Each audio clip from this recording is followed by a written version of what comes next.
Today is Tuesday, October 12th, 2021. It is 4 o'clock. This is Lacey Brooks representing the City of Savannah's Municipal Archives. I am interviewing Maria Gutierrez for the Savannah LGBTQ plus Oral History Project. We are conducting this interview in Savannah, Georgia via Zoom. Thank you for joining us today. So let's start by having you tell us your full name and please spell your name too. All right, my full name is Maria Celia Gutierrez, but that's like my go to jail name. So I go by Chela, which is spelled C-H-E-L-A. Otherwise, and the last name is G-U-T-I-E-R-R-E-Z. Okay. And if you would, please tell us your pronouns and how you identify. This always cracks me up because I grew up in the 70s and, you know, I'm a she, but I would like to be just a the, like the Chela. That would be fun at some point. I'm just joking around. And when and where were you born? I was born in, well, I'm from Mississippi. I grew up in Greenwood, Mississippi. I was actually born in Kentucky, but I was only there 2 weeks. And Mama moved back to Mississippi, and that was in November 2nd of 1970. And when did you come to Savannah and why? I moved to Savannah in 1998. I was straight married in the 90s. So my husband and I moved here after I was like, you know, I don't think I want to be married anymore. You know, I didn't know at that time that I was gay or anything, but I was figuring it out. I just knew I needed to get out of Mississippi. So we came to Savannah because I had met some people when I was at art camp at Penland in Asheville, North Carolina. And it's an art camp it's an art school for adults, you know, where you go and anyway. But I met friends that were already living here, and it was back in the late 90s when people were buying property in the Ardsley Park area, Baldwin Park, and redoing it. And it was a great place to come and to move to. Plus it was flat, just like where I grew up. And it was hot, just like where I grew up. So that's what we did. We moved here, and then I'd say within 3 months of moving here, we got a divorce. It's also, it doesn't take very long to get a divorce in Georgia. It's like less than 90 days. So you moved here in the late 90s, and at that time, can you describe your involvement with the LGBTQ community in Savannah when you came? Did you know anything about the community? No, I didn't know anything about anything. Like where I grew up, Greenwood, Mississippi is where all of everything bad that happened during the 60s and early 70s happened in the Mississippi Delta. Like the Emmett Till was killed in the place where I grew up, you see? So like my father's from Uruguay and my mother's from Greenwood, Mississippi. So just him being from another country, I wasn't really considered white, because that's just kind of how it was in the deep, you know, South. But so when I came here, it was like, whoa, I couldn't believe it. I mean, I didn't know black and white people could get married. Nobody told me. And I felt like such an idiot when I figured it out. Had no clue. I didn't know you were supposed to tip. And that was the first job I could get was I learned how to wait tables at Sixpence Pub. And it was right after I got a divorce and had no idea that you can make money doing that, and then felt like a real, like a jerk, you know, growing up and never tipping because I thought people just got paid to wait on me. I had no idea. So it was eye-opening. And then as far as the gay community goes, that's when I saw, you know, people, I'm like, oh, okay, these are my people. This is what's going on. I get it now. So once I figured that out, it was great. The community was very welcoming. They were great. And would you describe your current, today, your involvement with the LGBTQ community? I do not go and like hang out gay places. I just am, you know, I am married. I have a wife. We've been married for, I guess we've been married like 6 or 7 years now. But I was divorced. I was single for like 15 years. And I've always had, you know, a diverse group of friends. It was more about, I didn't have friends that were only gay, but I had a lot of really close connections with other gay people who, because not everybody is out and stuff. And I came up through in Savannah where it's in the late 90s and stuff, not everybody was out completely. And there's still people who aren't, but I'd say Savannah's come a long way. I think I danced off the question though. What was the question? What your current relationship with the LGBTQ community? So what are you active in any kind of outreach programs or anything like that? I am not active in outreach programs, but I am available as far as like at the fire department, we have a few of the girls that are gay on the fire department. And I just try to make sure that I present myself as open and out as possible to let them know that it's okay. You can be yourself. You can be you. It's safe, whatever you want to do. And I always have, I'm a definite advocate for women who are on the fire department. I'd say my most active gay self is on the fire department, just to make sure that I'm an advocate for all other women that are out there, in addition to the other gay women that are out there. So it's important that women in general just stick together and support each other instead of trying to dog the other one to try to not be the worst woman, at work. And women have a problem doing that. And I did it. I used to do it. And then it took me leaving Savannah and trying to be a teacher and coming back to realize that I was my own problem. And once I realized that, my whole attitude changed about everything. I'm an advocate for all women out there, no matter what. How long have you been with the fire department? Since '05. I got on in '05, but I left for 1 year back in 2012. And that's when I went back to Mississippi for a short period, like for less than a year, because I thought I was going to teach like my mama and daddy. And I made it 10 days and quit. And then I was like, I got to go back to Savannah. And I did, and they took me back. All right. And so in the time that you have been a part of the LGBTQ community, have you seen it change over those years? Have you seen the relationship that Savannah has in the community changing? I just think that the original group of people, like with the First City Network and everything, they're all slowly dying out. So I'm not involved with the young people, so I don't really know what these guys are doing out there. I think I run across more trans kids in high school and all. It's not just strictly, hey, I'm coming out as gay. It's like they got a whole lot of other stuff they're coming out with. So you can't just put them in a pocket. But it's great that we have the center downtown on Bull Street. That's a fantastic resource, and I'm really glad that it's there, because that helps a whole lot. That is a place where it can bring together the people who are, the 50-year-olds and the 15-year-olds, so that we can support each other. So you've mentioned the center.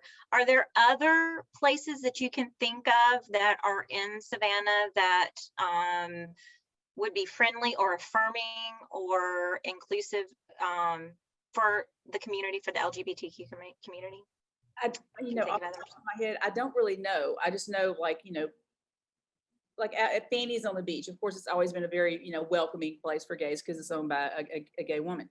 So, but I don't get out and about that way anymore.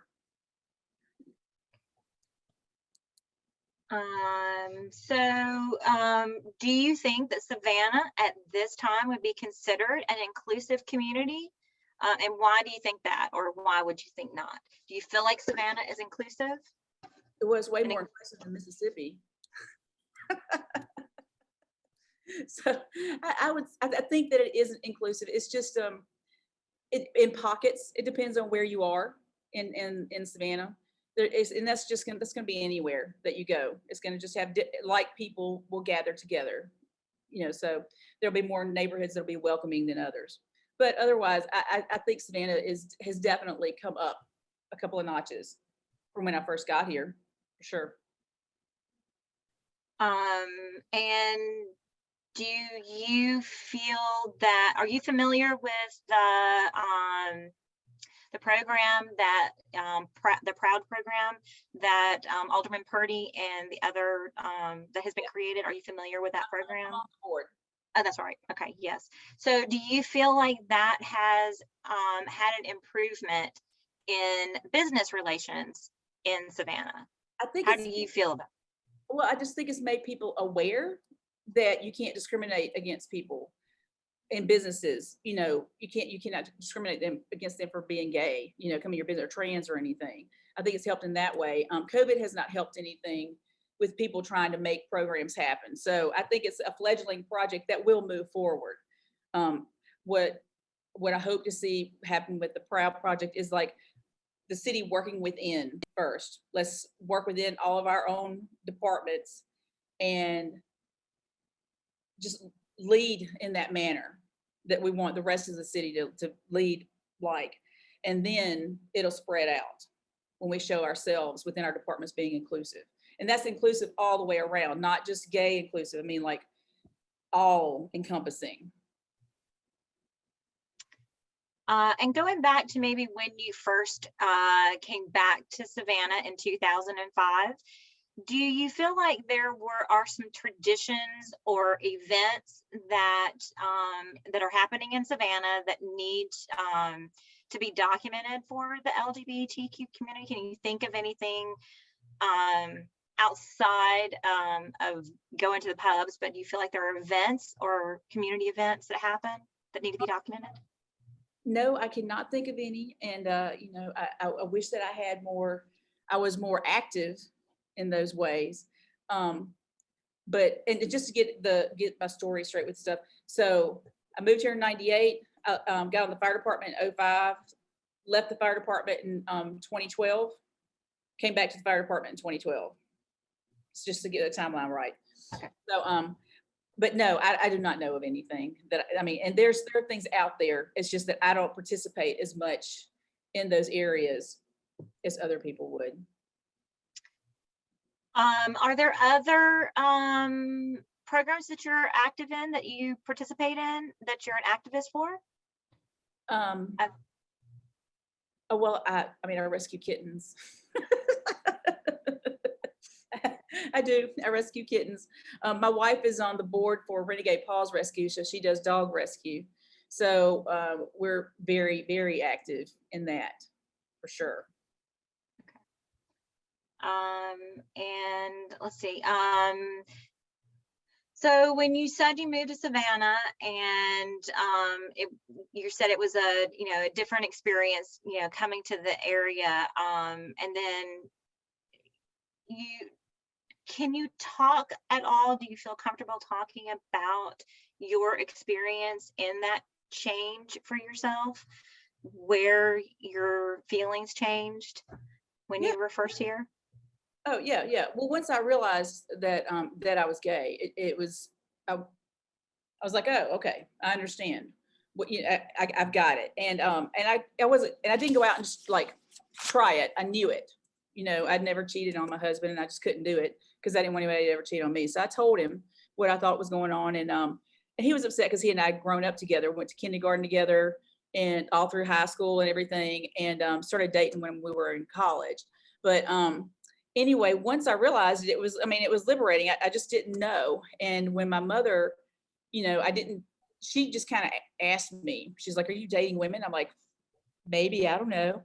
She's like, oh my God, I knew it when you were 7 years old. I'm like, well, daggum, if you knew it when I was 7, why did you? She's like, well, I just didn't want you to have to live your life that way and it'd be too hard. I'm like, well, gosh, I've wasted a lot of time. It still happened. So it was liberating to just move forward and just start living my life instead of the life that I was supposed to be living for other people.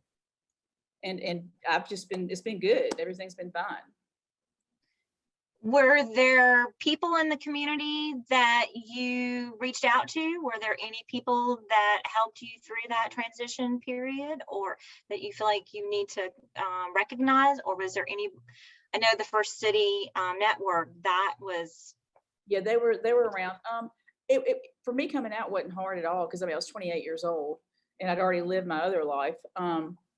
I just was available in the community for sure, because I lived out on Tybee and I waited tables at Panties on the Beach and stuff. And I had a lot of really good friends that I still have to this day from that coming out time in my life. And it was great. It was a great experience. Definitely. And you said that you work as an advocate on the fire department. Are you able to talk about how any of that experience has been? Can you speak to that? I just make a point to, if the guys are dogging any, like if they're riding a woman hard, that sounds horrible way I said that. If they are, I guess, can I say talking shit? I just make a point to listen to what's going on around me. And if somebody's talking shit about another, one of the other women on the department, I straighten them out. I tell them, I said, you can't talk about her doing this with him when you boast and you say it's okay over here with the guys doing it. But if a girl does it, you said, you call her something else, and so you can't do that. I said, you should be proud of her for being just like you. We're all being exactly the same. So I try to call them out and that sort of thing. And just to make them realize that everybody has a past that they bring in with them onto the floor. And you have to be respectful of that, and don't push buttons and everything, and just make a point to lift up your fellow, coworker, your fellow firefighter, and not try to push them down, because we gotta do this thing together. So, and can it be hard? Yeah, it can be hard, because then people don't want to hear me, don't want me to say anything like that. They don't want me to tell them that they're doing something wrong. But I don't care. I don't care.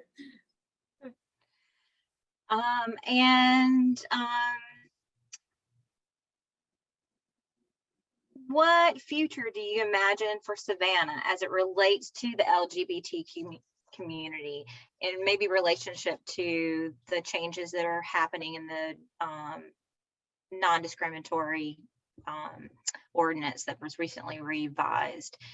What kind of changes do you see, or you hope for?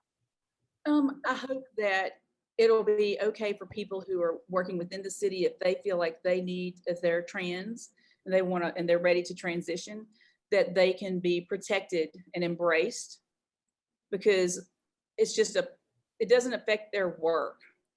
They're just trying to be happy, and continue moving forward in life. So I think that if the city's able to come up with a way for us to advocate for our fellow employee and learn about things that we aren't comfortable with, like just have a conversation, just be willing to just talk about it, so everybody can just get all their questions out there and go, okay, we're all still human and have these similar interests, so let's just move forward and get our job done. So it'd be good to see that happen, because I don't know if the city's quite there yet, but I do know of people that would like to be able to relax and come out, but they're just not quite, they don't feel safe enough yet. And what would you say to a young LGBTQ person today, or maybe to your young self, or someone coming along for the future? What would you say to them? It's just, it's about you and what your talents are first. I mean, the gay part is just a little part of you. It's not like, it doesn't define you. So just be you and go forward, and the rest will follow. Do you have anything else that you'd like to share with us about the LGBTQ community that maybe I haven't touched on? Any of the history, any people that that were part of that history that you are familiar with that you'd like to include in your history? Well, I mean, I know so many people. The problem is I just don't remember everybody's names anymore, because there were so many people that have been very supportive of me and me of them throughout. I mean, Jenny Orr, I would say, pops out in my mind the most, because she's been right there, supporting me with whatever from the time I came out in 1998. So I would say a shout out to Jenny Orr for sure. All right. Anything else you think of that you would like to share? No, I'll probably think of it later. All right. Well, thank you very much for sharing your history today. I really appreciate it. And it was really nice to meet you. I appreciate it. All right. All right. Bye-bye.